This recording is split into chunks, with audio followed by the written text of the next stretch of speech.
আসলে আজ খুব জানতে ইচ্ছা করছে, এই যে একের পর এক গেমে আপডেট আসে, নতুন নতুন ইভেন্ট আসে, এর মাধ্যমে আসলে গেমটাকে কতটা উন্নত করা হয়েছে।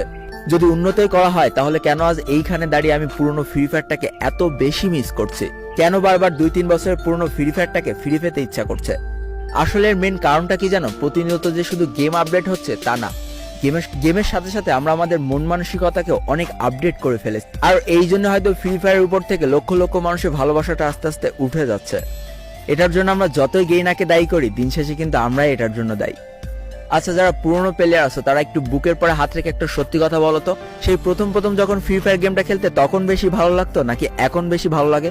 জানি উত্তরটা পুরনো দিনই ফ্রি ফায়ারই হবে। আর এইভাবে যদি গেমের সাথে সাথে আমরা নিজেদের মন মানসিকতাকে আপডেট করতে থাকি তাহলে সব শেষ। কারণ একটা সময় আমরা গেম খেলতাম ভালো খেলার জন্য, আর এখন মানুষ গেম খেলে আইডির কালেকশন বাড়ানোর জন্য।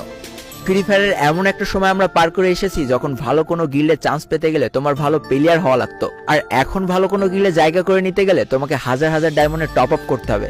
কারণ ওই যে প্রতিযোগিতা চলে এসেছে, প্রত্যেকটা গিল্ডকেই তো টপে থাকতে হবে গোলরির দিক থেকে। জানো, আমরা যখন প্রথম ফ্রি ফায়ার গেম খেলতাম তখন ভালো ড্রেস আপ তো দূরে থাক, কালাচান ক্যারেক্টার নিয়েও না মানুষের লবিতে ঠাঁই পাওয়া যেত। আর এখন ক্যারেক্টার তো দূরের কথা, ভালো ড্রেস আপ ছাড়া কারোর লবিতে তুমি জায়গায় করে নিতে পারবা না।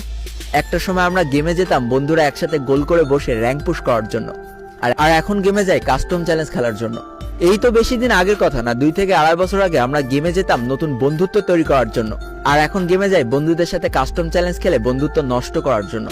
বিশ্বাস করো, আমি নিজে চোখে এমন অনেক বন্ধুত্ব নষ্ট হতে দেখেছি শুধুমাত্র এই কাস্টম চ্যালেঞ্জের জন্য।